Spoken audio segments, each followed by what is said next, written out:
And let's begin with a word of prayer. Dear Father in heaven, we are so thankful for this morning, for the opportunity to study your word together.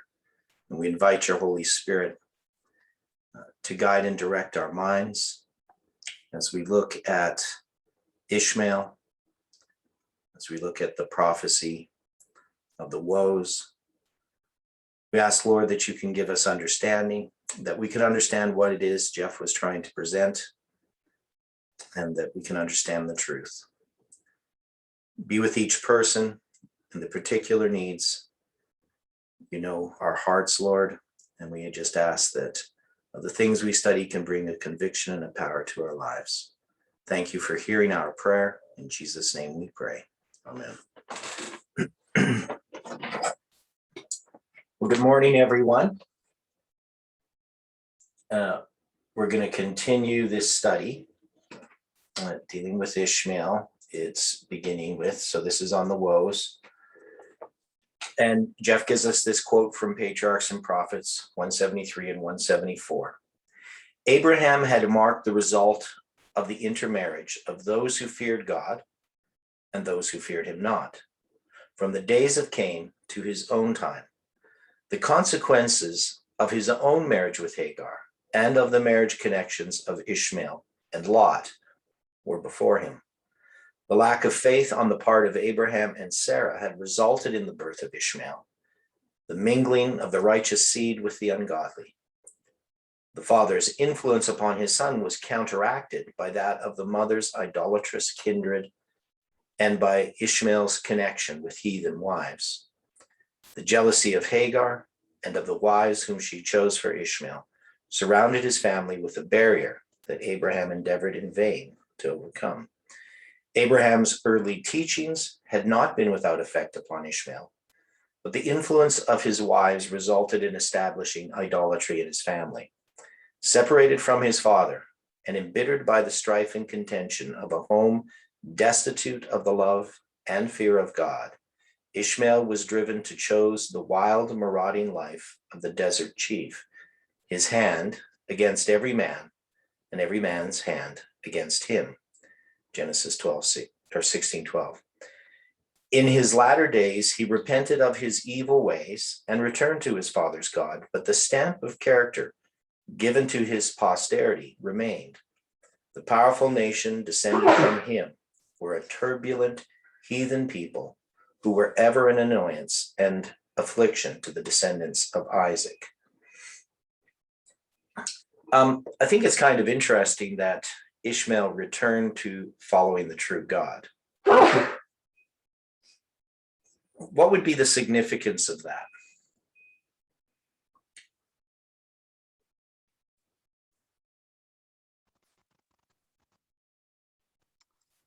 Well, we could maybe make some application that an element of Islam at the end of the world will return. Well, maybe not return, but have choose to follow God, to keep His commandments. Yeah. It's a law crisis. Yeah, and I know there are some Adventists who do a lot of ministry towards Muslims, and sometimes I think it's a little bit misguided in the way that they do it. At least I wouldn't do it that way. Maybe I'm wrong, but they try to find common ground with Muslims and and get them to see that Jesus is God. And I'm not saying there's something wrong with that, though. I have a problem with, the same way that some people try to minister to Jews, like they have Jewish style worship. Some people do more Islamic style worships. I'm not sure what that would mean exactly. And they'll put out books where, it's more likely that a Muslim would read them. Just the type of language they use and the way that they describe people's names, things like that. I don't know if that's a great idea or not, but I do know that in my encounter with lots of Muslims, that there are some that are quite open to hearing about Christ. because they're not all totally satisfied with what they see in the Islamic world. So, that could be, I guess, a sign that there are going to be some in the latter days who are going to turn to God. So they will turn to, because one is, if they believe in God and they believe that there's one God, the big problem is for many is the Trinity or the Godhead. That's a big problem for a lot of Muslims. So the idea that Jesus is God is a difficult one. But if they can accept that, then they definitely can be converted. Now, this next part that Jeff introduces has to do with the Feast of Trumpets. And because this is a study on the trumpets, on the woes. And the Lord spake unto Moses, saying, Make thee 2 trumpets of silver. Of a whole piece shalt thou make them, that thou mayest use them for the calling of the assembly, and for the journeying of the camps. And when they shall blow with them, all the assembly shall assemble themselves to thee at the door of the tabernacle of the congregation. And if they blow but one trumpet, then the princes, which are heads of the thousands of Israel, shall gather themselves unto thee. When ye blow an alarm, then the camps that lie on the east parts shall go forward. And when ye blow alarm the second time, then the camps that lie on the south side shall take their journey. And then they shall blow an alarm for their journeys. But when the congregation is to be gathered together, ye shall blow, but ye shall not sound an alarm. So there's obviously different types of trumpet sounds, whatever they are, we could only guess. The sons of Aaron the priest shall blow with the trumpets, and they shall be to you for an ordinance forever throughout your generations. And if ye go to war in your land against the enemy that oppresseth you, then ye shall blow an alarm with the trumpets, and ye shall be remembered before the Lord your God, and ye shall be saved from your enemies. Also in the day of your gladness, and in your solemn days, and in the beginning of your months, ye shall blow with the trumpets over your burnt offerings, and over the sacrifice of your peace offerings, that they may be to you for a memorial before your God. I am the Lord your God. So this is something I'm not super familiar with. Maybe someone else is. Maybe they know some things I don't. Probably lots of people do in this area. I've never really looked at the trumpets before. So they have different types of sounds that are made and different times in which they blow them. So obviously people would know what sound is being made.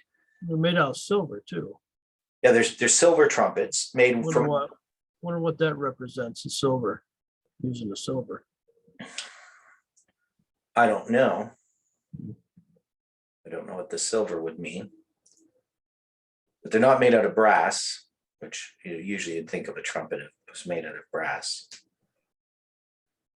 And they're just one piece, so they're not something that can be put together. Like the trumpets we have now that can be taken apart. This is all just one piece.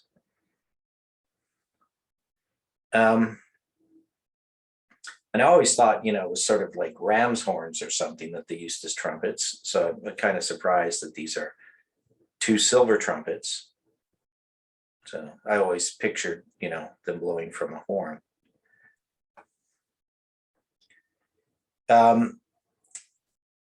So they blow them at different times. Burnt offerings, the beginning of months, and your solemn days, over the sacrifices of your peace offerings. So they can be blown quite often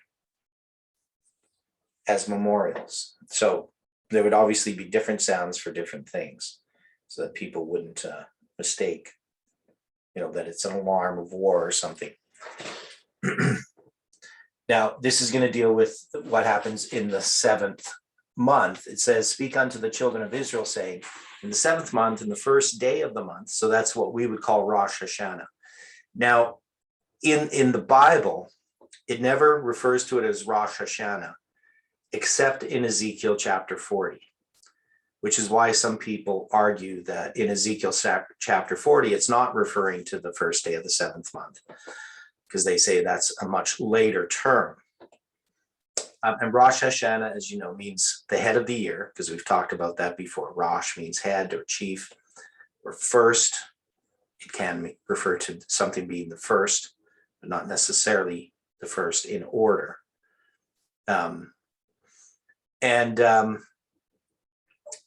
So in Leviticus 26, or Leviticus 26, in Ezekiel 40, I'm going to go there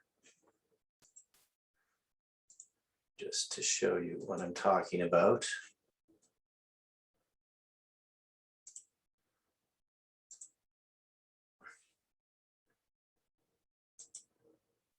So here, when it talks about in the 5 and 20th year of our captivity, in the beginning of the year.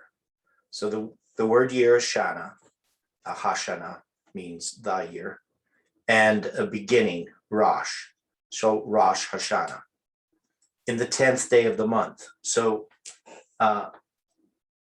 Jewish commentators accept that Ezekiel 40 verse 1 is referring to the Jubilee, because when Rosh Hashanah is on the 10th day of the month, it's a Jubilee year.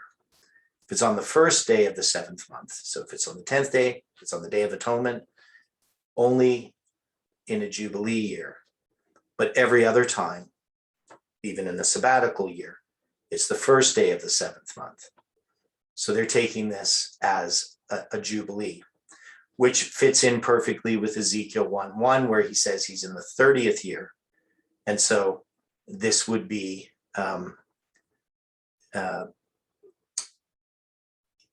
in the based on the year that it is. If you add all like the 20th year of the captivity and all these different things and you put them together, the 30th year ends up being try to put the math together. So I've got to go back to Ezekiel 1:1. I know lots of you know this already. 49th? Well, it ends up being the 50th year. So if you go back to Ezekiel 1:1, and it talks about in the 30th year, this is in the 30th year of the Jubilee cycle, but it's in the 5th year of the captivity, right? So in the 5th month, it was the 5th year of King Jehoiachin's captivity. So then what you're going to do is you're going to go to Ezekiel 40, and it's going to say in the 5 and 20th year of our captivity. So that means you would add 30 to 20 to get 50, right? Does that make sense how I did that math? Yes. Okay, so it's the 50th year. Now it's the 50th year in that this is now beginning the 50th year. And we say, well, a Jubilee cycle is 49 years. The 50th year is the same as the first year, right? So before that, it would have still been the 49th year of the captivity. But once they start a new year, it's now the 20th year of or not the 49th year, the 19th year of their captivity. And now it's the 20th year of their captivity. Does that make sense?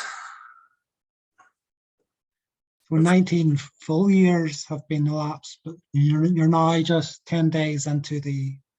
Well, you would actually be the first day, because the 10th day of the 7th month is actually the beginning of the 20th year. You don't go to the first day of the 7th month. When it's the Rosh Hashanah is the 10th day of the month, of the 7th month, then it's a Jubilee year. So that's the way that the Jewish commentators see this verse. They see it as a Jubilee cycle, and they see that it's a Jubilee because Rosh Hashanah is on the 10th day of the 7th month. That's their understanding of it. So you'll see other translations, and most commentators, Christian commentators, will say that this is the first day or the 10th day of the first month. That's because they think, well, the beginning of the year is in the spring. But it's never referred to as the beginning of the year in the Old Testament, in the spring. It's referred to as the beginning of months, but not the beginning of the year. That is, Abib is the beginning of months. That's when they count. But it's referred to as the return of the year. Now, the return of the year is the word shuv. This word here that's translated as the beginning is Rosh. So the return of the year is in the spring, but the head of the year is in the fall. And sure, head can mean the beginning, just like in Bereshit, the first word of the Bible, Bereshit in the beginning, Rashit, just as beginning, Rosh. Bereshit, Be means in. So in the beginning.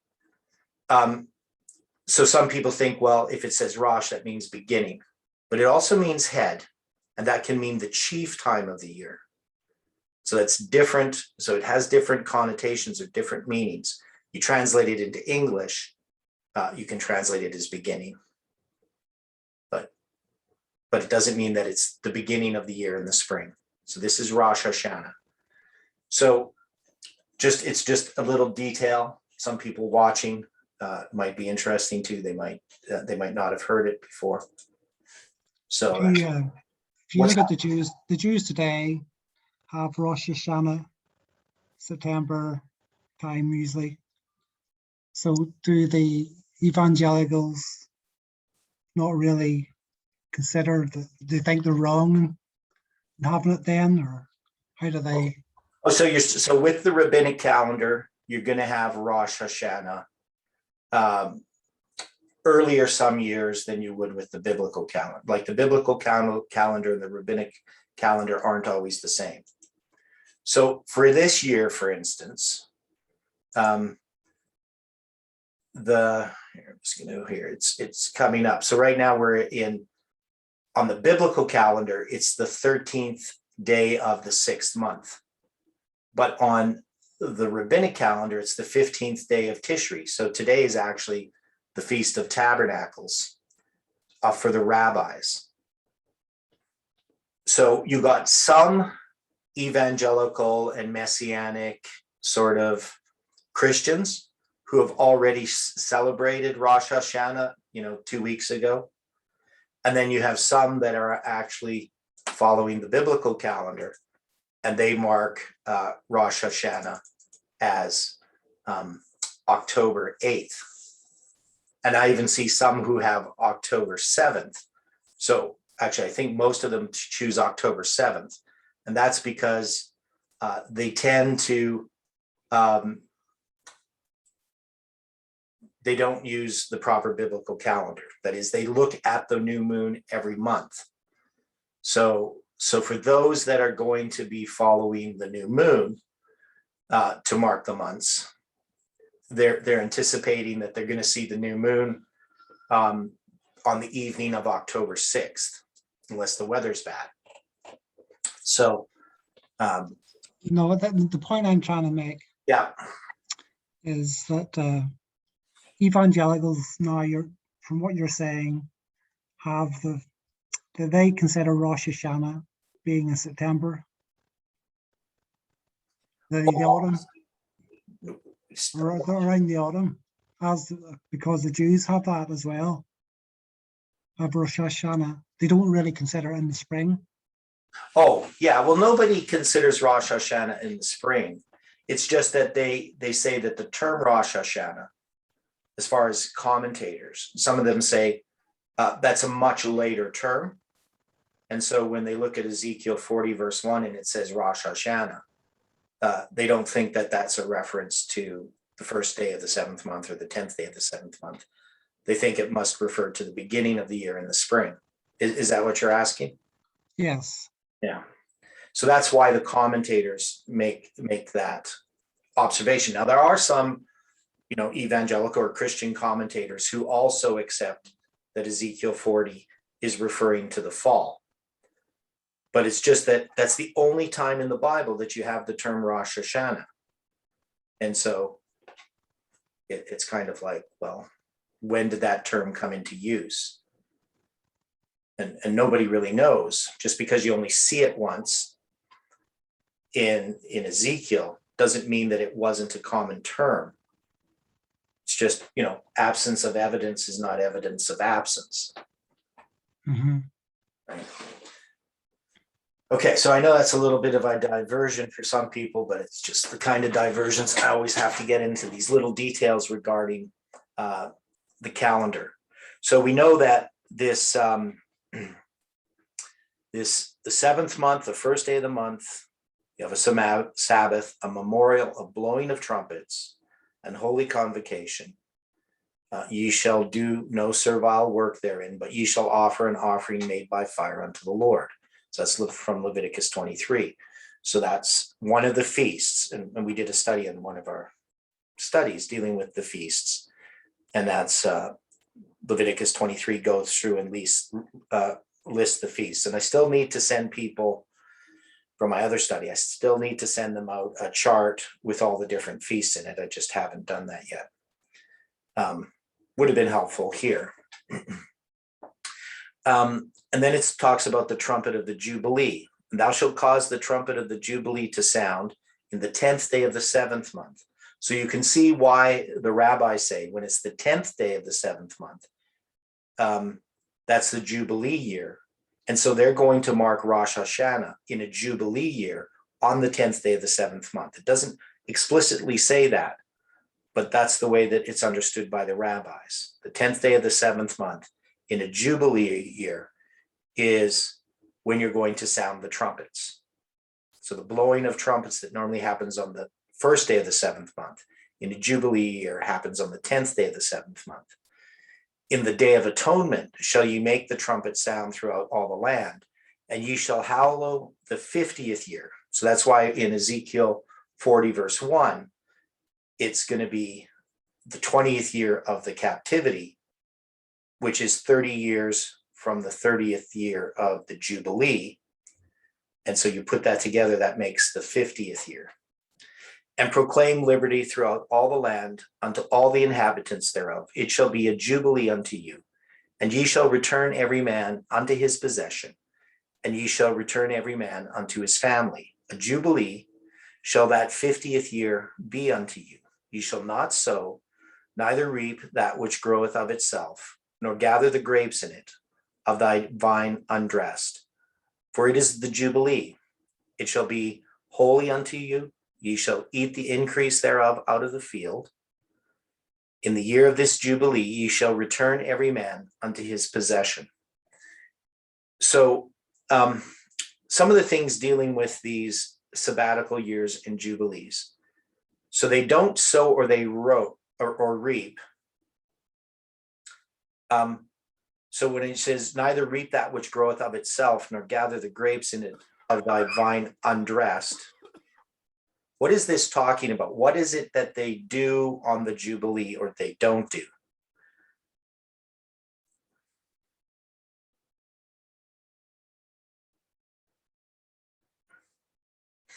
What does it mean, ye shall eat the increase thereof out of the field? Just what I think what grows from itself. Okay, but you're not going to reap that which groweth of itself. So what's the difference from just reaping and eating the increase thereof out of the field? Because what's reaping? You're not going to store it. Right, you're not going to store it. You're not going to harvest it. But you can eat things from the field. But you're not going to be reaping. You're not going to be storing or harvesting it and putting it in your barns. So if you don't plant grain, will it grow? Like after you harvest the field, if you don't plant in it the next year, will you get any grain? No. You're not going to get much, especially if you've gleaned the field, you probably won't get any. But you're going to, if you just let a field grow, a wheat field grow, and you didn't harvest it, that grain would fall in the ground and it would grow again, right? It would grow every year because that's how grass seeds itself. Now, I've tried to spend some time figuring this out, and I don't think I haven't come to a happy conclusion, where I'm satisfied with how it works. So the typical way that it is understood is that every 7th year is a sabbatical year. And the sabbatical year begins at what time in the year?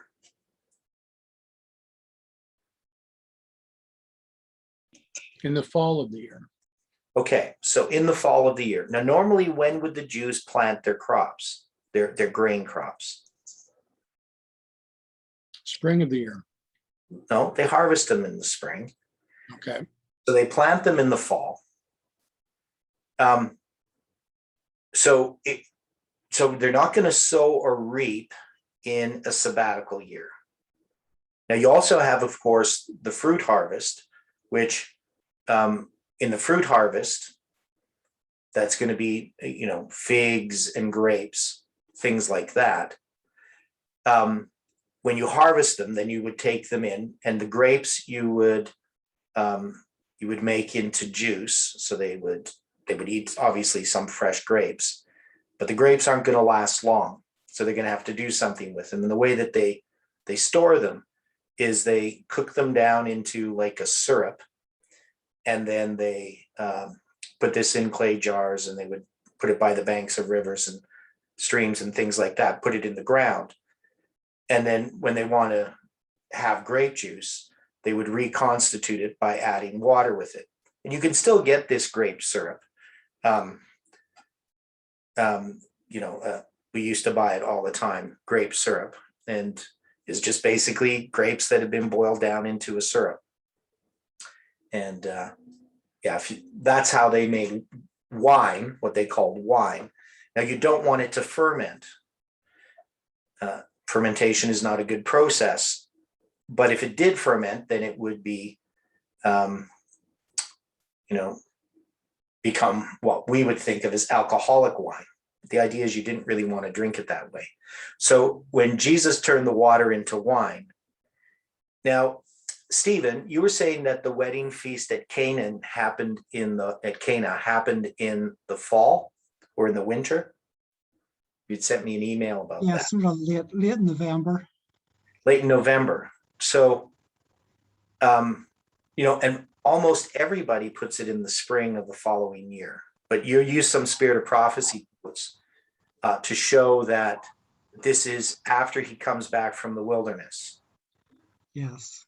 Yeah. So this is like a couple of months. Mm-hmm. Okay. And that would be a little more consistent with him being able to bring better quality wine to this wedding. Everybody understand what I'm talking about? So he's going to make wine that's going to be the best wine. Now, what people say is that they would have had reconstituted wine or reconstituted grape juice, which isn't as good as fresh grape juice. So what Jesus did is he turned the water into fresh grape juice. And so that was the best wine, is what you would want at the beginning of a feast, not something reconstituted. Now, I'm not sure exactly how the grape harvest works when they gather the last grapes. So it's something I need to look into. But anyway, that's kind of a bit of an aside. It's something I want to look into further regarding that, why commentators put it in the spring of 28 instead of in basically November of 27 AD. So we might have to do a study on that on a Sunday or something like that.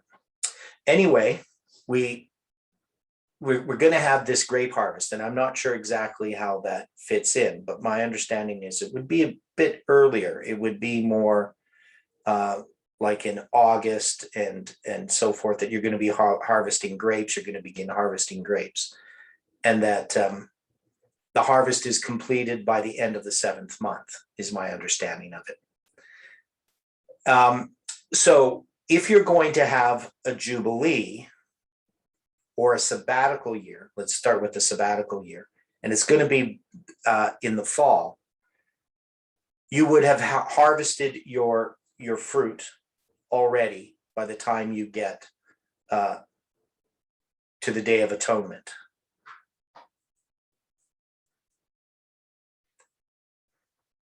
So you're not going to be planting your grain, and you're not going to harvest it that spring. But then the next fall, you would plant grain. So this is the way that it's understood. It's understood that it begins in the fall. Now the evidence that the sabbatical year begins in the fall, I don't think it's really very strong. You're going to, in the fall of a sabbatical year, my view is that the sabbatical year begins in the spring, but I'm not 100% certain on this.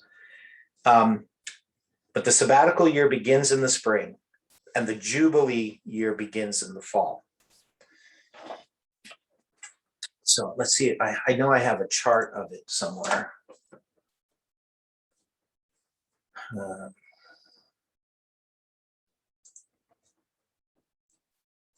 So I'm going to stop the share here for a second, and let's see if I can find this.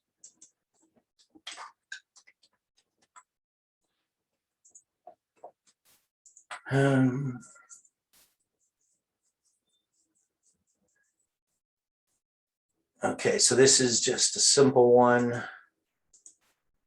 I know I had a chart of it. That Jubilee listed in lots of these charts. Sabbatical and Jubilee cycles. No, none of these have. Here it is. Okay, so these are some options. I was working through this. I have what we call ecclesiastical years. That's just going to be from spring to spring, and civil years are from fall to fall. And this was one I worked out with 607, 586, and 537. So the way that I looked at it, 607 was a sabbatical year. So whether this is correct or not, the main point here is that the way that I set this up is that a sabbatical year goes from spring to spring. Now, why would I say that?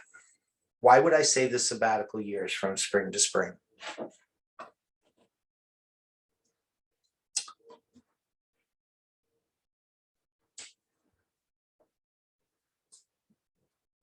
I don't know if people can follow my logic.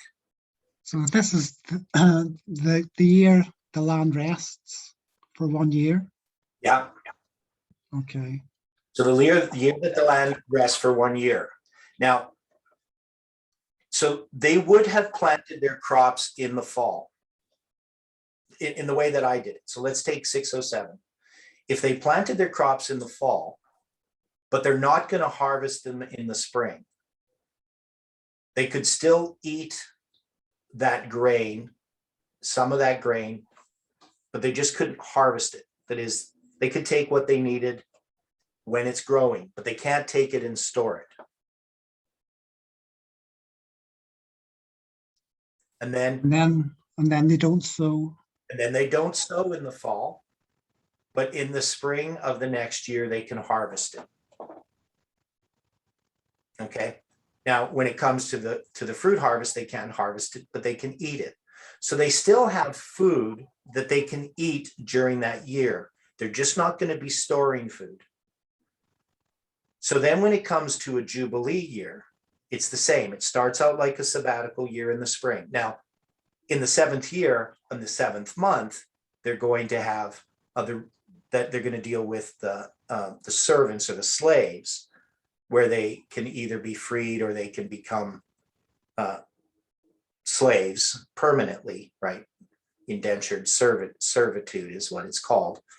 But in a Jubilee year, they're not going to be able to harvest for that year, but they will be able to harvest in the spring of, so they're not going to be able to harvest here, but they will be able to harvest in the fall. So what you end up is with a year and a half of time that you can sow and harvest, not 2 years, not 2 full years. Now, this is just a theory of mine. There are some other people who suggest the same idea, though they do it differently on how they lay it out. But this would make sense in the sense that if you tried to do 2 entire years as you did the sabbatical year, especially if you're going to start them in the fall, you would have quite a few food shortage. Now, people say, well, God provides them for 2 years. But there's a lot of problems with that, in that you can provide a certain amount. But to provide for 2 years in completely in the way that people often think about it. And it was practiced this way as a 2 complete years during the period before Christ. So we do have records of this. And the Jews basically starved to death for those 2 years. And their enemies came in and attacked them and took over them because they were weakened in the way that they were practicing the sabbatical and Jubilee years. So I'm not going to get into the details of all that, but this is the way that I've understood that it happens. And it seems much more logical. But it puts the sabbatical year starting in the spring. But one of the reasons I did that had to do with Ezekiel chapter 1, verse 1. So I'm going to go over there. So when you go to Ezekiel 1 and 2, it says, it came to pass in the 30th year, in the 4th month, in the 5th day of the month. So this 30th year, I'm actually tying back to the Passover of Josiah. And so that's going to be the Passover in 622 BC. And so that Passover in the 18th year of Josiah is in the spring. And so the way that I'm counting this or looking at this is that when you have that Passover, that's going to mark that as the first year. So in 622, if 622 is, it's going to be the 49th year, I guess is the way to look at it. It's the seventh sabbatical cycle. So it's the 49th year. So then the first year would be the next spring. And then you would count each spring would be the next year. So when you get to the 30th year, that's going to be 592. It's actually 30 years because in a sense, 622 is a 0th year because it's the 49th year. So the first year of the cycle is going to be the next year. Does that make sense to anybody, or does people do not know what I'm talking about?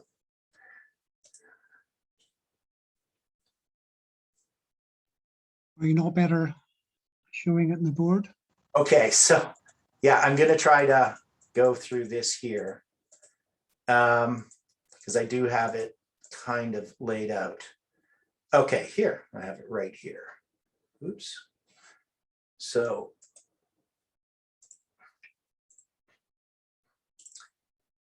hopefully you can see this well enough. Oops.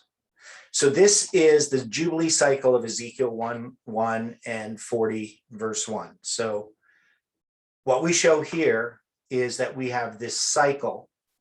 And you can see here the 13th year of Josiah, 627. And this is going to be the 18th year of Josiah, is going to be 622 in the spring. And the Jubilee itself is going to go from the fall of 622 to, and it's going to end in the fall of 573. So that's going to be the end of that complete 50 years. So you can see I have this here as the 50th down in the bottom. I know this isn't this is pretty tiny stuff. So maybe I'll make it bigger and just move over here like this. So you can see this is Josiah's Passover. So this here, this 49th year is also the 7th year of a Jubilee cycle. So that means the next year is going to be the first year of the cycle. So if you count through it here and you get to this 30th year, this is Ezekiel 1:1. And if we tried to put the Jubilee year in the fall, I mean, it could work, but it wouldn't put that Passover in a Jubilee year. It would put it before sabbatical year. It'd be before, it would be before the sabbatical year. So I'm saying that Ezekiel's counting from the year of Josiah's Passover. And so 592 becomes the 30th year only if it's the 30th year of a Jubilee cycle, right? Because 30th is an ordinal count, right? So if I counted Josiah's Passover as the first year, then that would have been the 31st year in 592. So I'd have to move it wouldn't be connected with Josiah's Passover. So the first year of the next cycle is where he's counting this Jubilee cycle. Does that help people a little bit? Anybody not clear on this still? Because he's talking about the 30th year and he's going from Josiah's Passover. So that means we'd have to have the 49th year begin in the spring, not in the fall, right? The 49th year of the cycle, in order for that to work. So that's how I derived it. And then you're going to see the city and the temple. This is going to be the 14th year that he's going to be talking about here, since the city and temple were destroyed. And that's going to be just a normal ordinal count, but it's going to be from the year of the captivity. It's going to be the 20th year. I can't get these together. There we go. And so this is the 25th year of the captivity. And so if the captivity was in 597, then 573 becomes the 25th year, only because we're counting fall to fall. I know it's probably confusing to some people. But anyway, does this help a little bit? Anyone? Yeah, it helps a little bit, yeah. Okay, not completely. Not completely, not completely, but a Yeah. start. Yeah, a person would have to actually work it through out on their own. And often when I would write this out on the board, I'd always do it wrong. And that would actually help people, because then I would have to correct it. And so usually writing it out, I find, is a little bit better, because I always get confused myself. So we're going to go back to Jeff's notes here. So this is the trumpet of the Jubilee that's talked about as we read. Now, how this relates to the trumpets, this is part of the problem that we were discussing before, because some people place the trumpets as a fulfillment in, they try to apply the trumpets later on, but we know that the fulfillment of the trumpets, or the Feast of Trumpets, in my view anyway, should be fulfilled by the trumpets themselves. That is, the trumpets of Revelation, the 7 trumpets, are fulfillment of the Feast of Trumpets. But I know some people want to put the Feast of Trumpets being fulfilled. I think Dwight maybe does that. In 1833 or something. Was it you, Dwight, that did that?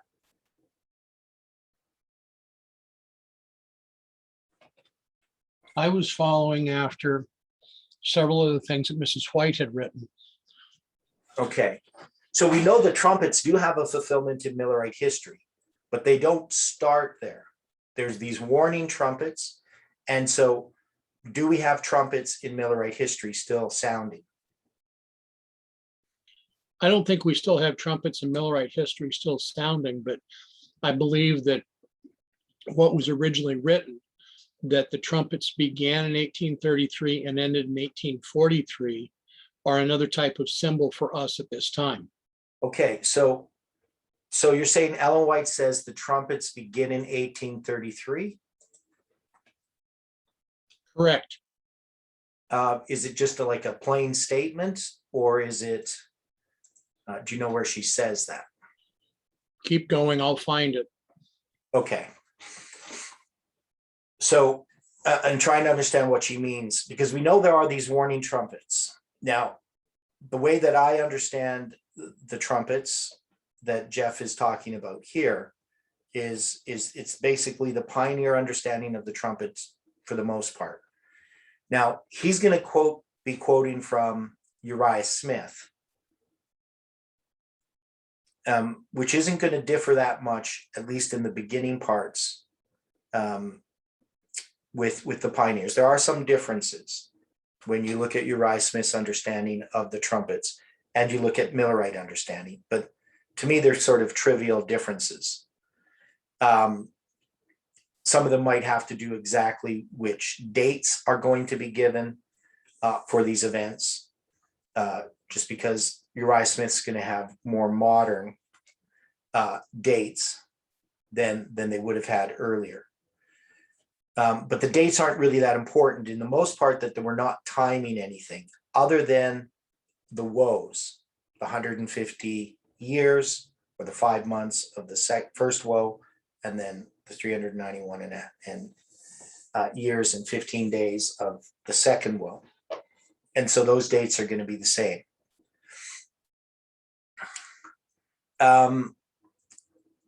So in Zephaniah 1, verse 14 to 18, the great day of the Lord is near. It is near and hasteth greatly, even the voice of the day of the Lord. The mighty man shall cry there bitterly.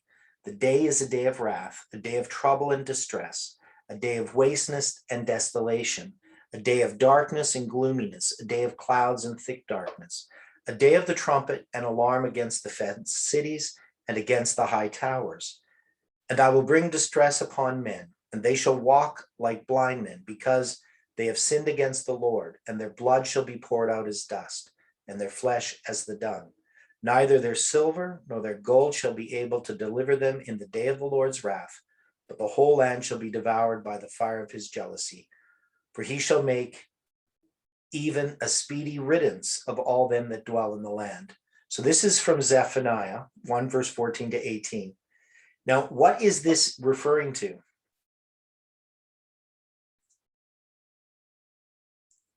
This day of darkness and gloominess, of clouds and thick darkness.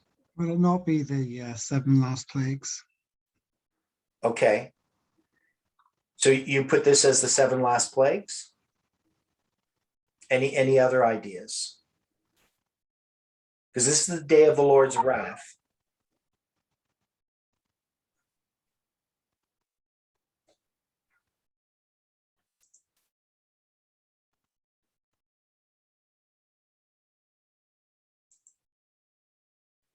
Now, this is Zephaniah. When does Zephaniah write? The same time as Habakkuk. Okay. And when does Habakkuk write? Around the time of Josiah. Amen. Okay. So about 640 BC. Yeah, so this is before what's going to come with the Babylon, right? So this is Babylon going to be coming against Jerusalem. So in the day of Josiah, the days of Josiah is when he writes. And so Josiah, of course, is the one that we were talking about with his Passover. So that's 6, he has his Passover in 622. So it's in that time and before, because also the son of Ammon, king of Judah. So Ammon is the one before Josiah, after Manasseh, right? So after the death of Manasseh, then you're going to have Ammon. So it starts at about 640 BC, roughly. And then it's going to carry on into the time of Josiah. So he's going to be talking about these coming judgments, which is going to be Babylon coming against Jerusalem. Correct? That's how we would look at it. So why is this talking about the plagues then?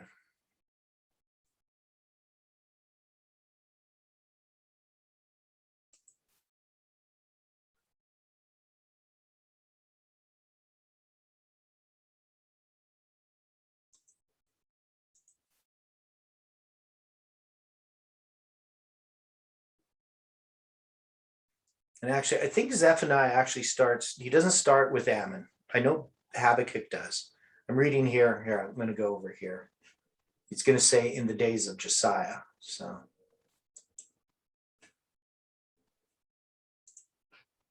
the word of the Lord came unto Zephaniah, the son of Cushai, the son of Gedaliah, the son of Amariah, the son of Hizkiah, in the days of Josiah, son of Ammon, king of Judah.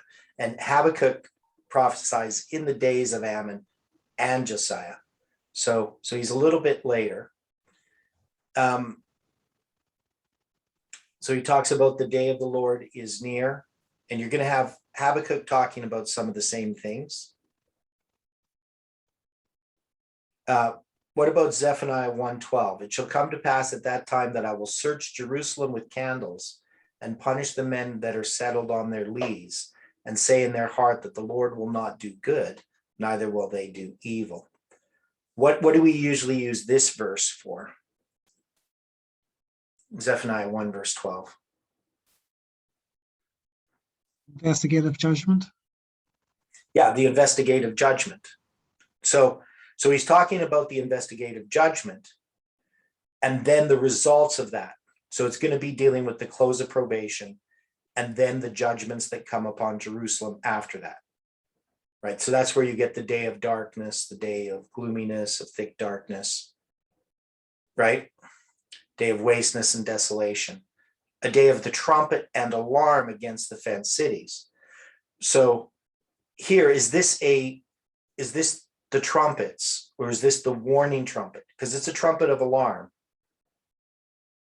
But is it something that's warning people well ahead of time, or is it something that's just announcing the armies are coming in?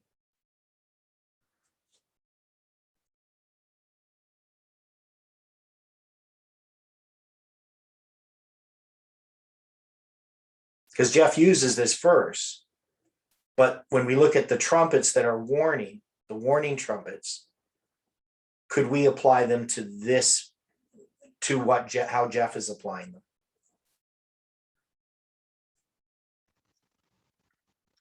So it's a warning that the judgments of God are about to fall.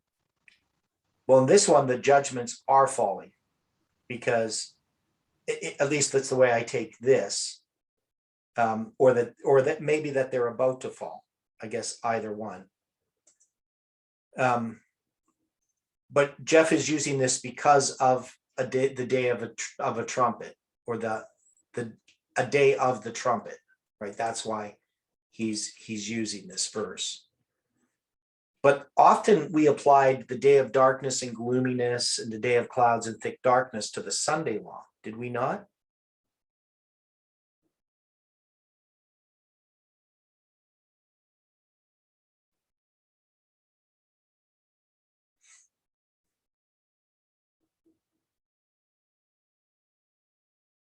Well, you could. Maybe has a dual application. Okay. Yeah, maybe they sort of prefigure, one prefigures the other. Okay, so then he's gonna quote stuff. I believe it's from Uriah Smith. I'm just gonna see here. No, this is from William Miller. Oh, that's good. So he's gonna quote from Miller here.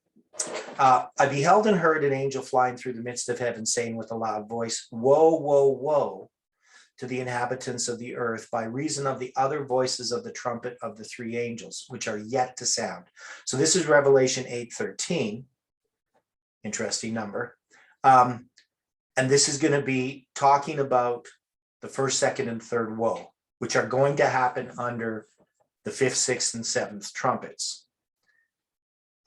Miller says, in prophetical scripture, the sounding of trumpets is always used to denote the downfall of some empire, nation, or place, or some dreadful battle, which may decide the fate of empires, nations, or places. At the fall of Jericho, the trumpet was the instrument in the hands of the priest of the mighty God of Jacob, which cast down her walls, destroyed the city, and a curse pronounced against the man that should ever build up her walls again. So we know that that's the 7 times, right? The 7 times, in a sense, are a warning of what's to come. Again, the trumpet was the instrument by which Gideon put to flight the armies of the aliens. And the prophet Amos says, shall a trumpet be blown in the city and the people not be afraid? Therefore, we may reasonably conclude that a trumpet is the harbinger of destructive wars and the dissolution of empires, states, or the earth, as the case may be. The 7 trumpets mentioned in Revelation, the 3 last of which are mentioned in our text, indicate the final overthrow of the powers spoken of in the prophecy. The first 4 had their accomplishment in the destruction of the Jews and their dispersion, in the fall of imperial Rome, in the overthrow of the Asiatic kingdom, and in the taking away of pagan rites and ceremonies. The last 3 trumpets will claim our attention in this discourse, I think is what it should say. The first 4 having their accomplishment under pagan Rome, or under Rome pagan, to the last 3 under Rome papal. These 3 trumpets and 3 woes are a description of the judgments that God has sent and will send upon this papal beast, the abomination of the whole earth.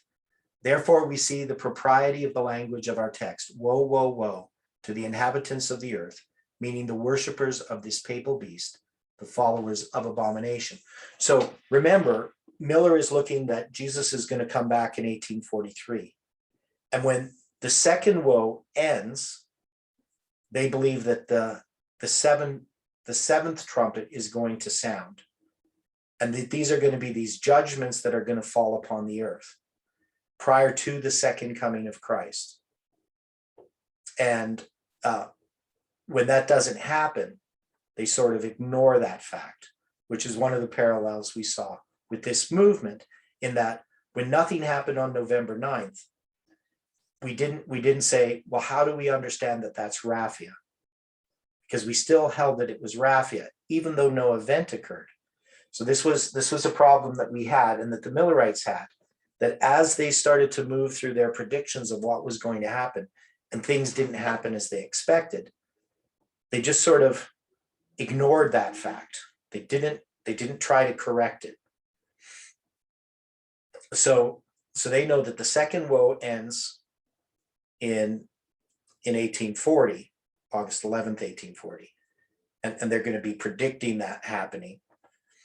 And then once it does happen, and they expect the 7th trumpet is going to sound and the third woe is going to begin, and it doesn't, then they're a bit perplexed by that. But they don't really solve that problem in any of the things that I've read. They don't really address the problem. The 5th trumpet alludes to the rise of the Turkish Empire under Ottoman at the fall of the Saracens. Ottoman uniting under his government the 4 contending nations of the Mohammedans, which had long contended for the power during the reign of the Saracen Empire. That is the Saracens, Tartars, Arabs, and Turks. These all being by profession Mohammedans, were ready to follow any daring leader to conquer and drive out from Asia and even make excursion into Europe all who professed the Christian faith. They, having embraced the errors of that fallen star, Muhammad, whose principles were promulgated by conquest and the sword, became one and perhaps the only barrier to the spread of the papal doctrine and power in the Eastern world. Now, the Crusades had been happening prior to 1299. And I'm still writing a paper on the history of the Crusades. It's pretty involved. I kind of set it aside for a while, so I haven't looked at it for a few months.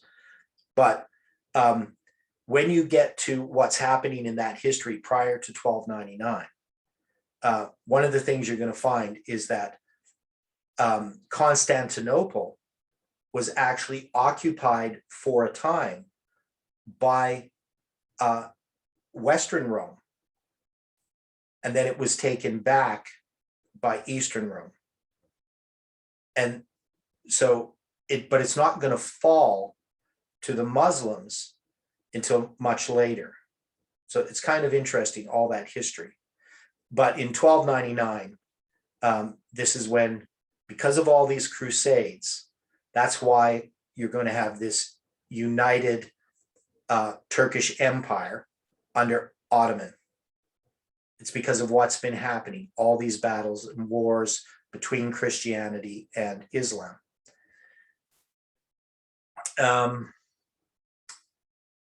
So where was I? Here the Roman Church had long held a powerful sway over the minds and consciences of the Christian or Greek Church in the East by the aid of the Eastern Emperor at Constantinople.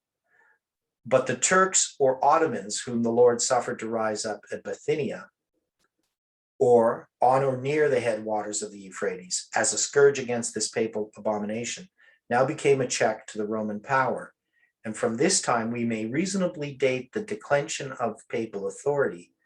Therefore, on the sounding of the fifth trumpet, Rome papal began to show a weakness which in every succeeding age has been more and more manifested, until her civil power has crumbled to ruin, and her ecclesiastical assumption must sink at the sounding of the seventh trumpet to rise no more forever. So there are some different views here that Miller has that I'm not quite sure all the details of this, but he has some different ideas than you would see later commentators like Uriah Smith in addressing that. Now, one thing you'll see here is the fallen star is Muhammad, so that's quite clear. That's not always the view of Litch and some other commentators. So there is a disagreement existing in the Millerite camp regarding some of the interpretations of the trumpets and the woes themselves. Okay. So Dwight, have you found that statement yet? Still looking. Okay. So there we had just that introduction to the trumpets. And some of this here in this next section, because I'd looked through it, is a lot of review about the books of Daniel and Revelation. But we have here the subject of the seven trumpets is here resumed and occupies the remainder of this chapter and all of chapter 9. So that's chapter 8 and chapter 9 that's being referred to. The seven angels prepare themselves to sound. Their sounding comes in as a complement to the prophecy of Daniel 2 and 7, commencing with the breaking up of the old Roman Empire into its 10 divisions, which in the first four trumpets, we have a description. So I'm not sure who this writer is. He doesn't tell us. It's definitely not. Yeah, he doesn't tell us who wrote this that I can see. Yeah. Okay, so he doesn't give us a reference for who wrote this. Somebody could probably find that out. But we're looking at the trumpets are a complement of the prophecy of 2 and 7, dealing with the division of the old Roman Empire. In the Revelation, all the books of the Bible meet an end. Here is the complement of the book of Daniel. So he's picking up on this term complement and showing that Ellen White talks about this complement. And this is from Acts of the Apostles. So we can see that this is Ellen White here. Previous statement, I'm not sure.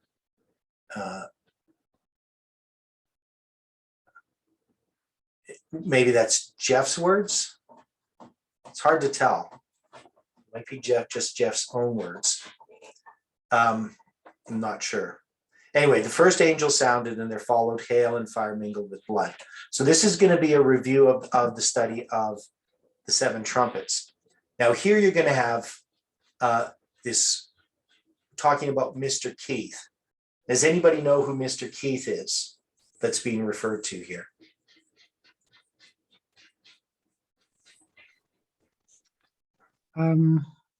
Yeah, he's just like a Protestant commentator.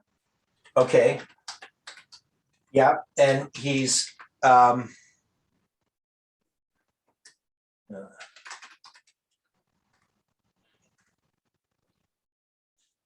so he was Alexander Keith, and he was the Church of Scotland and a Free Church minister. And he's known for his writings on biblical prophecy. I'm just reading from Wikipedia here. And so he had some different ideas, interested in the land of Israel and going there and so forth. And I've looked him up before, but he was the one that primarily was being used by Litch and then also by Uriah Smith. So they depended a lot on Alexander Keith for their understanding of these things. So he had done extensive studies, and this was a book that they had. He says, none could elucidate the text more clearly or expound them more fully than the task has been performed by Gibbon. So Keith is going to be referring to Gibbon. He's the guy who wrote the book on the Roman Empire. Can't remember the whole title of it. The Rise and Fall of the Roman Empire, something like that. The chapters of the skeptical philosopher that treat directly of the matter need but a text to be prefixed or prefixed, and the few unholy words to be blotted out, to form a series of expository lectures on the 8th and 9th chapters of Revelation. Little or nothing is left for the professed interpreter to do, but to point to the pages of Gibbon. And so he's just saying that if you read Charles Gibbon, his book on the rise and fall of the Roman Empire, and you read about the fall of maybe it's just the fall of the Roman Empire, you're going to be just reading Revelation 8 and 9, you're going to be reading that history. So he says, the first sore judgments which fell on Western Rome on its downward course was the war with the Goths under Alaric, who opened the way for later inroads. The death of Theodosius, the Roman emperor, occurred in January 395, and before the end of the winter, the Goths under Alaric were in arms against the empire. Hail and fire mingled with blood were cast upon the earth. The terrible effects of this Gothic invasion are represented as hail, from the fact of the northern origin of the invaders, fire from the destruction by flames of both city and country, and blood from the terrible slaughter of the citizens of the empire by the bold and intrepid warriors. The blast of the first trumpet has its location about the close of the 4th century and onward, and refers to these desolating invasions of the Roman Empire under the Goths, right? So, and then it says the last word, Africa, is signal for the sounding of the second trumpet. The scene changes from the shores of the Baltic to the southern coast of the Mediterranean, or from the frozen regions of the north to the borders of the burning Africa. And instead of a storm of hail being cast upon the earth, a burning mountain was cast into the sea.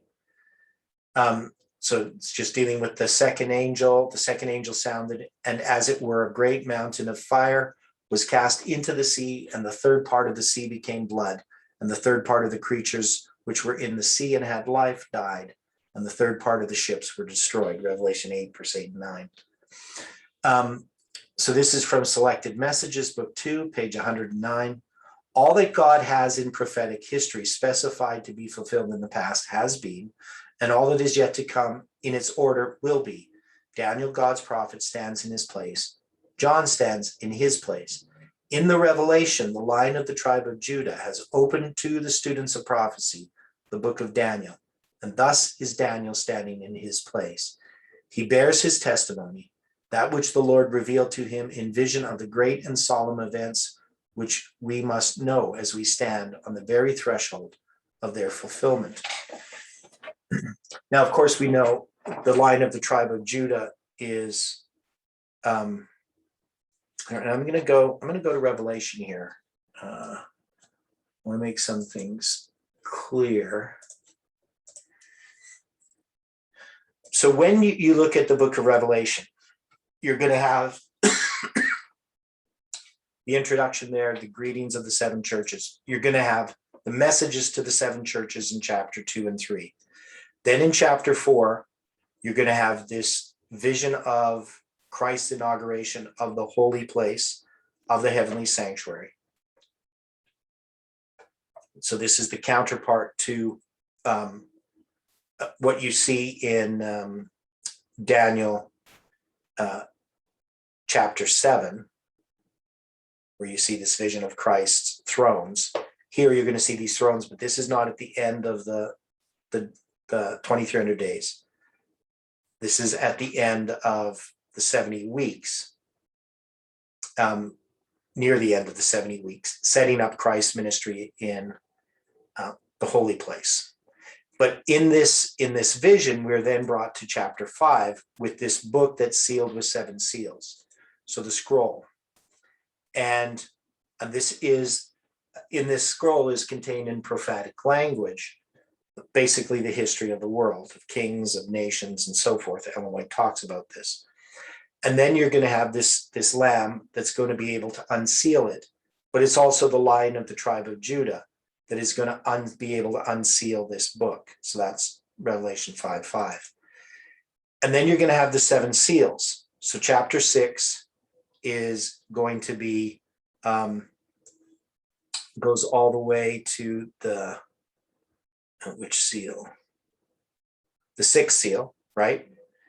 And so then the seals, there's this period of time, the seals aren't mentioned, and then you're going to have the 144,000, right? That's going to be chapter 7. And then in chapter 8, you're going to have the verse 1, you're going to have the 7th seal opened and silence in heaven for about the space of half an hour. And then you're going to have the trumpets. Now, how do we understand? How do we generally look at this? We have the seals, and they go all the way up to the 7th seal being opened, and this silence in heaven for the space of half an hour. How do we interpret this verse, Revelation 8, verse 1? Where do we place this?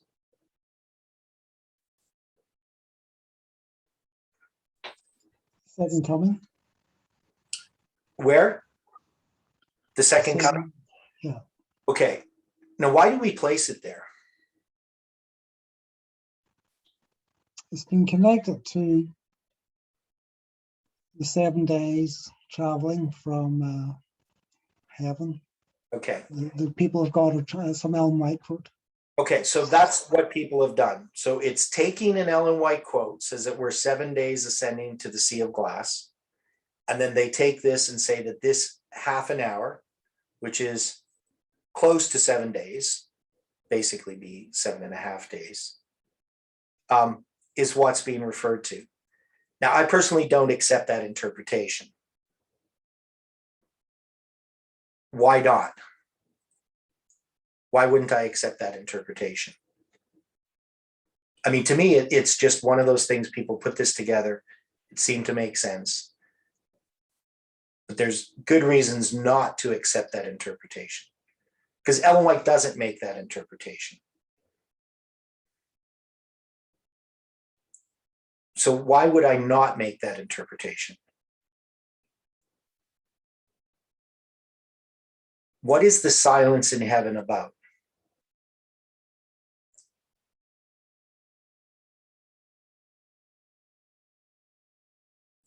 Well, it looks like opening of the 7th seal. They open the 7th seal. Okay, so this is the opening of the 7th seal, and this 7th seal, there's now silence. Silence, yeah. Okay, for about the space of half an hour. Now, to say it's half an hour, if you were applying a day for a year, then, that'd be 7.5 days, right? But it says about the space. So you could say, well, 7 days is about the space of half an hour.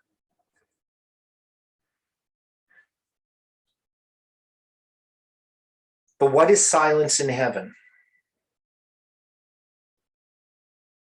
Why would there be silence? Now, the idea is that heaven's been emptied. But if heaven was emptied when Christ came to the earth,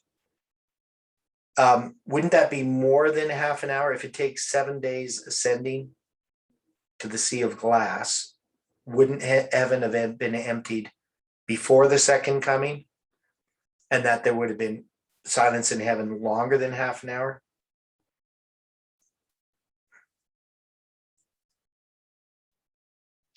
You're thinking it's going to take them 7 days getting to the earth first? Well, it's going to take some time, however long that is. But I'm just saying there's going to be some length of time. I don't know how long it's going to take, right?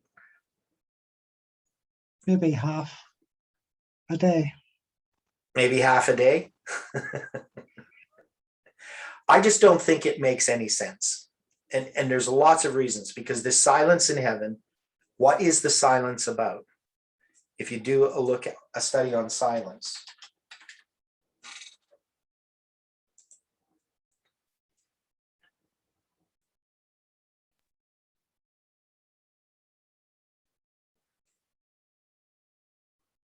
I'm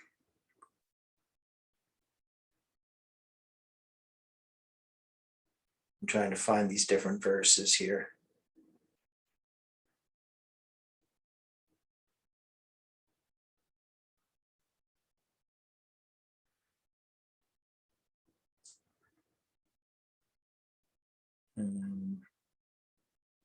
So what's silence generally referring to?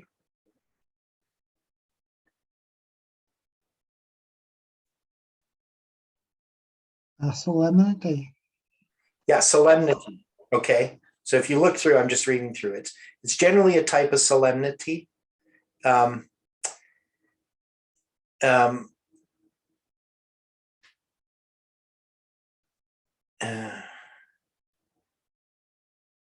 there's other references too, especially in the New Testament, but in the Old Testament, it would be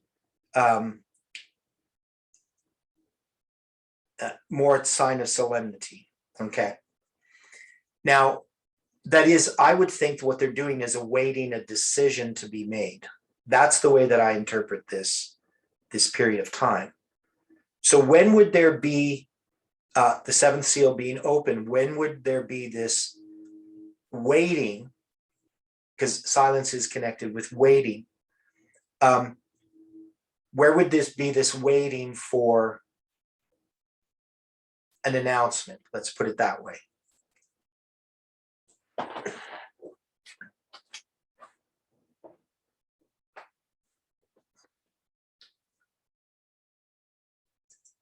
Because if you go back to Revelation 7, this is dealing with the answer to the question, who shall be able to stand? And you have this 144,000 and this great number of the multitude that are going to be clothed as well. So what would chapter 8, verse 1 then? And when he had opened the seventh seal, there was silence in heaven for about the space of half an hour. Wouldn't you place it at October 22nd, 1844?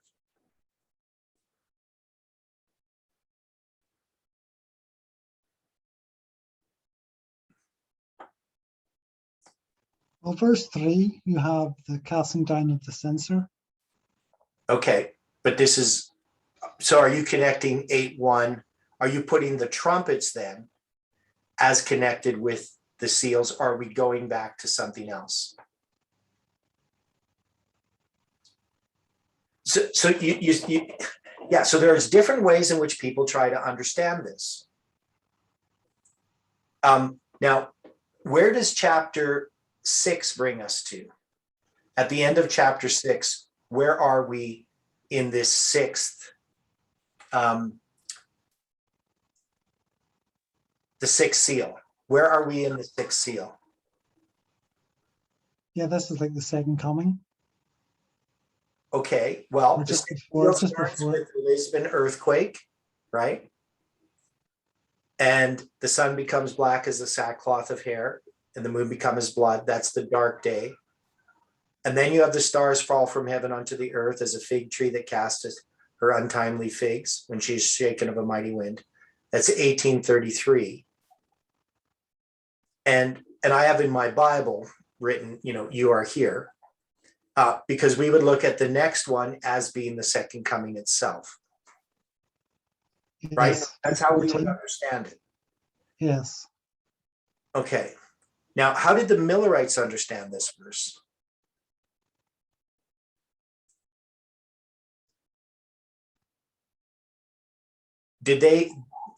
Were they also looking for the second coming in verse 14? The heavens departed as a scroll when it is rolled together.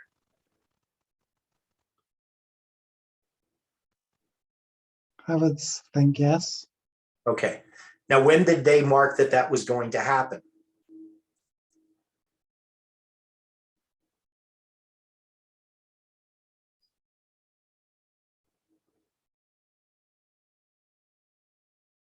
So they marked that that's going to happen in 1844, right? Now the Yes. question is, did it happen?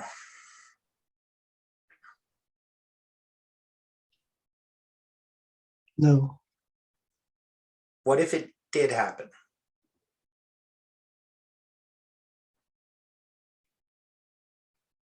Because if you read on, is this not the message? Is this not Millerite history that's being described? I mean, not in a literal sense, but in a symbolic sense.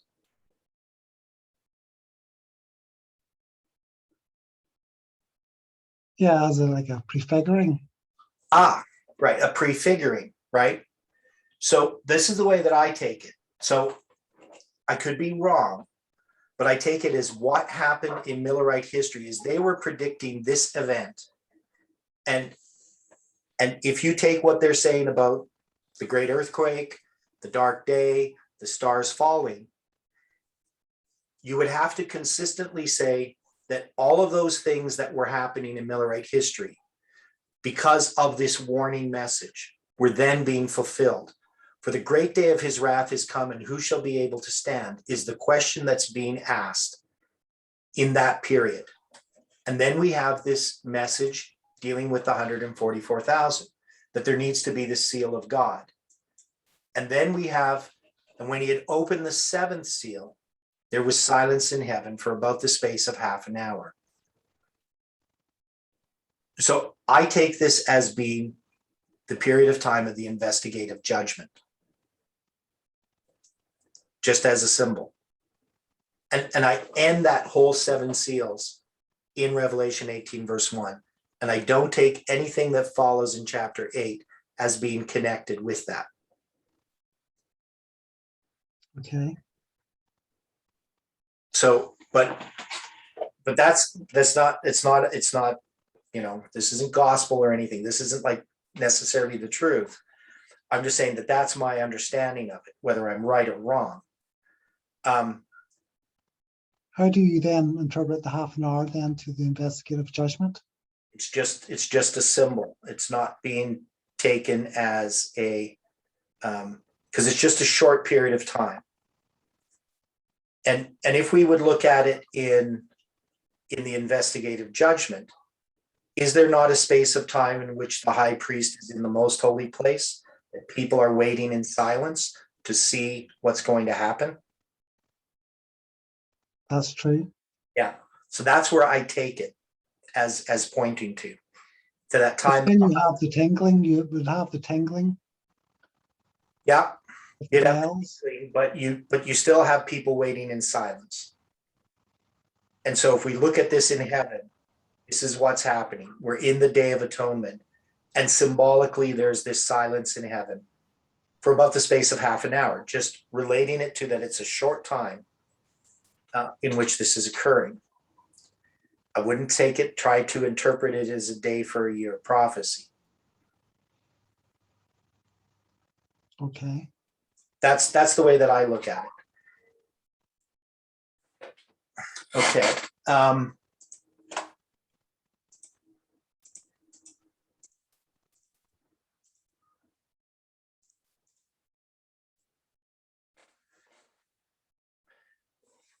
So it's just a suggestion, not saying that I'm right. Now, the next part, when you go to chapter 8, you're going to have the trumpets. So this is the most important part that we're talking about here is the trumpets. So when you have this golden censer cast down, what some people try to do is they try to get this golden censer as being cast down. When? What would they mark it, use it to be marking?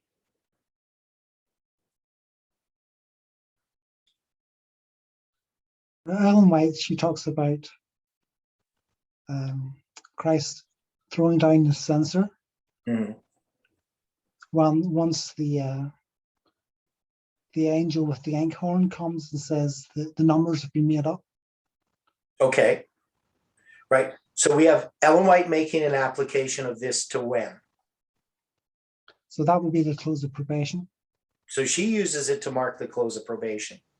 And I think that's completely valid. Now, But here you have the 7 angels which stood before God, to them that were given 7 trumpets. And Ellen White's statement regarding the golden censer, people want to put the 7 trumpets in the future. That is, they're going to line the 7 trumpets up with the 7 last plagues. So that's really common interpretation within Adventism today. But can we do that? See the new quarterly last year, Yeah. they had that like that futurism. Yeah. So it's futurism. You take the 7 trumpets, Nonsense, yeah. you put them into the future, and so they don't apply. You know, in Warburg Church, they totally rejected that idea because they accept Ellen White's interpretation of the trumpets as That's good. which is prophecy. So, you know, there's a whole quarter of people. I mean, pretty much Warburg Church almost always, if we use the quarterly, we use it to say what they're teaching is wrong. But anyway, so we have these 7 trumpets, and we know that they're in the past. So this other angel came and stood at the altar having a golden censer. Now, the question is, how do we connect what's happening here with the 7 trumpets? Because if we have another angel came and stood at the altar having a golden censer, and there was given unto him much incense, that he should offer it with the prayers of the saints upon the golden altar, which was before the throne. And the smoke of the incense which came up with the prayers of the saints ascended up before God out of the angel's hand. And the angel took the censer and filled it with fire of the altar and cast it into the earth. And there were voices, thunderings, lightnings, and an earthquake. Now, how is this connected to the 7 trumpets? Or is it connected to the 7 trumpets? Is this more parenthetical, something that's just placed after the mentioning of the 7 trumpets? Or is it connected with the 7 trumpets?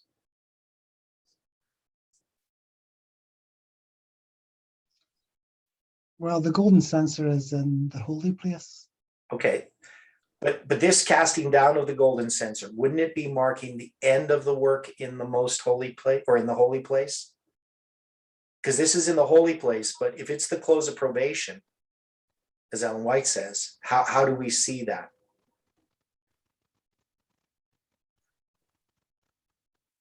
Because where are we placing this historically? If this is in the holy place, I would agree.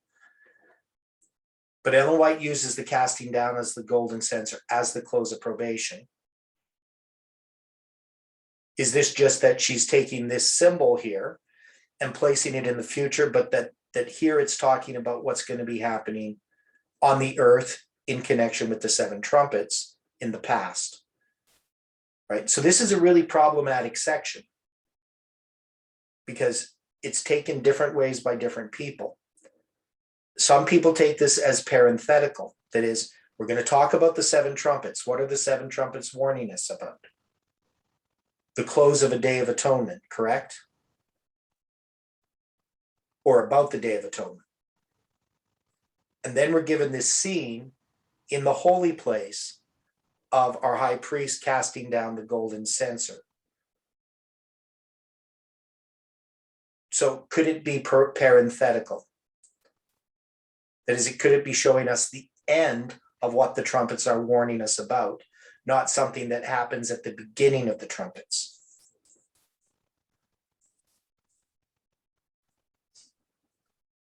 It could be.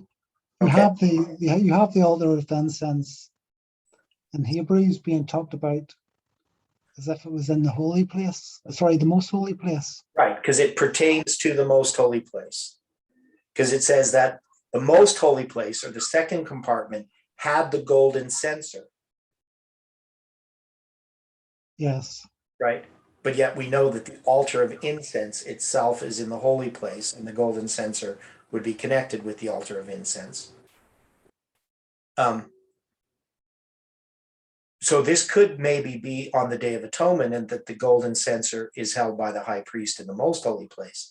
It could be referring to the close of probation in the future. I'm one of those who takes it as parenthetical. That is, I believe that this is where the 7 trumpets are going to be warning us about this event that's going to come. That it's not that the trumpets are not going to sound after the close of probation.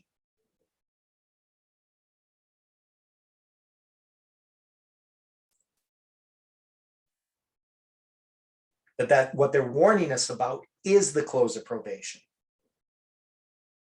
Does that make sense to anybody? These are not typical interpretations. I mean, there's lots of different interpretations of these passages. So you're going to see people come up with all kinds of things, putting the trumpets into the future, using Ellen White statements about this to do that. So these prayers, could they be like putting the blood upon the veil? In a sense, you know, this here angels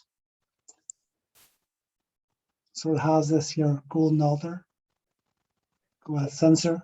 Well, I mean, they're sort of connected. I mean, we know the prayers of the saints.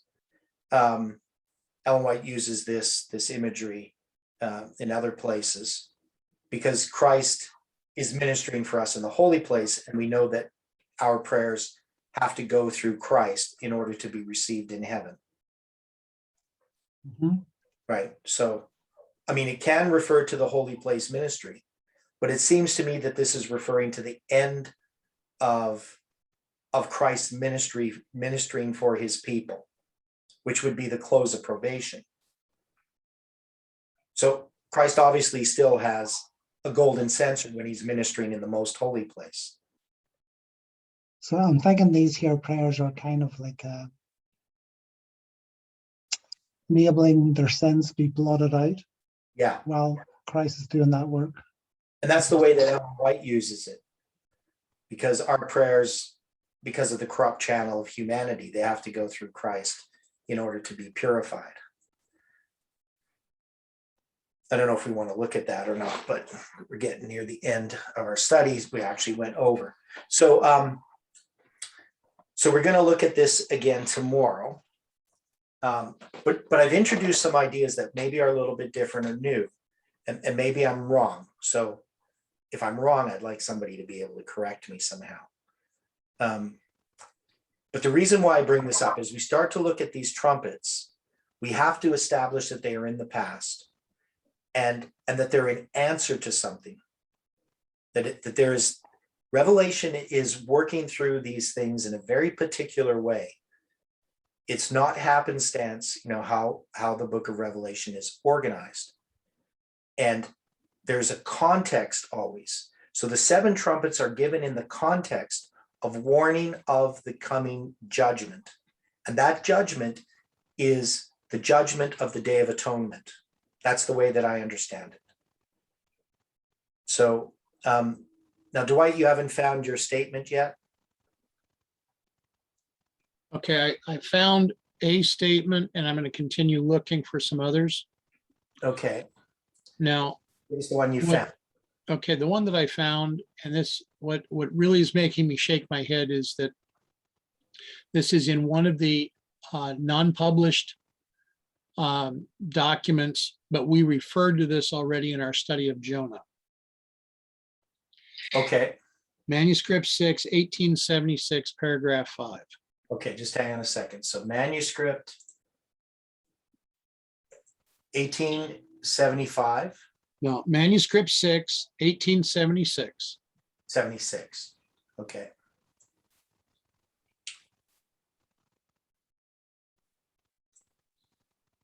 Okay, it's concerning Jonah. Right. Okay, and where is it in here? Okay, it's paragraph 5. You've got it down there toward the bottom. Okay. As it says, the Lord sent for the men to preach the message he should give them, that Christ would appear the second time to punish the inhabitants of the earth for their iniquity in 1844. The time passed. The event anticipated did not take place.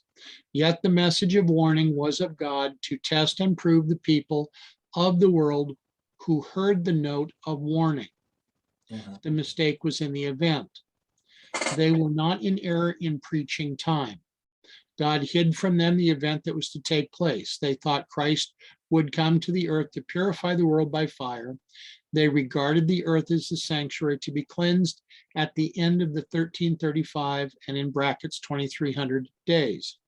Yeah, 2,300 days, that's probably added by because it's square brackets, by the people who put this together. After the passing of time, light shone more clearly upon the prophecies that the sanctuary to be cleansed was in heaven. Christ entered the heavenly sanctuary upon the great antitypical Day of Atonement to cleanse it from the sins of the people by virtue of his own blood. Now, the logic question becomes, if Christ entered the heavenly sanctuary upon the antitypical Day of Atonement, he entered into the most holy place. Mhm. If he's entered into the most holy place in the Feast of Trumpets, the antitypical Feast of Trumpets would have to have passed. Right. And the only time period that the antitypical Feast of Trumpets would fit would be from the time that Miller was granted his license to preach until 1843, when the 1335 expired. Yeah, so you're taking the 10 days As being 10 years. as being 10 years, and that's why you go 1833 to 1843. I think you'll also find that Jeff did the same thing, and I believe you'll also find that that pastor in Australia, Lewis Jeffrey- Weir? Lewis Weir, I believe you'll find that he does it as well. Okay. If you read Bliss's book, you find out in 1833 that it was the 14th September that they decided to give him this license Okay. in the Baptist church. Okay. In the biblical, the rabbinic calendar, it was the first day of the 7th month. Interesting. Okay. So in 1833, September 14th ends up being the Tishri 1. So that's the feast of trumpets beginning with Rosh Hashanah. That's interesting. I also liked the email that you sent the other day, Stephen, that did tie in kind of interesting with what was presented Sunday. Mhm. Okay, thanks. So what was that exactly? You've got it. Oh, yeah, I know I have it, but just for people listening. I'd have to open my email again. Just a moment. And just here's just the 1833, September 14th. It's the rabbinic date. It's the Rosh Hashanah. So that's interesting. It was the main point that I took from it, when what Stephen was referring to was 4 periods of 46 years, when we take away the time where the Jews Oh, yeah. had entered into agreement with Rome, and we bring that down to the year that Christ was baptized, we have that 4 times 46 being able to be applied. Yeah. So that ties us back to The 46-year periods that I've been noting from 1863 to 1909, 1909 to 1955, 1955 to 2001, placing us right now in the 4th generation. so it brings us back to 158 BC. Correct. 46 years brings us up to 46 times 4 brings us up to 27 AD. Right. Okay. And of course the point there is the baptism, right? Exactly. Okay. So And you can parallel 158 with 1863. Exactly. oh, okay. With Interesting. the church coming into sort of some Agreement with the state. Yeah. Okay, so anyway, we should close. We went a bit over time today, but Okay. come back to some of these things, maybe review them tomorrow. Okay, let's close with prayer. Dear Father in heaven, thank you for the study today. We ask for your Spirit's continued presence as we contemplate the things that we have studied. We know, Lord, that you are continuing to lead and correct us. And we are thankful, Lord, for the fellowship that we can have, that this can occur in our lives. And we pray for each person studying these things. Bring us together again, if it's according to thy will, to study once more. And we thank you for all these things in Jesus' name. Amen.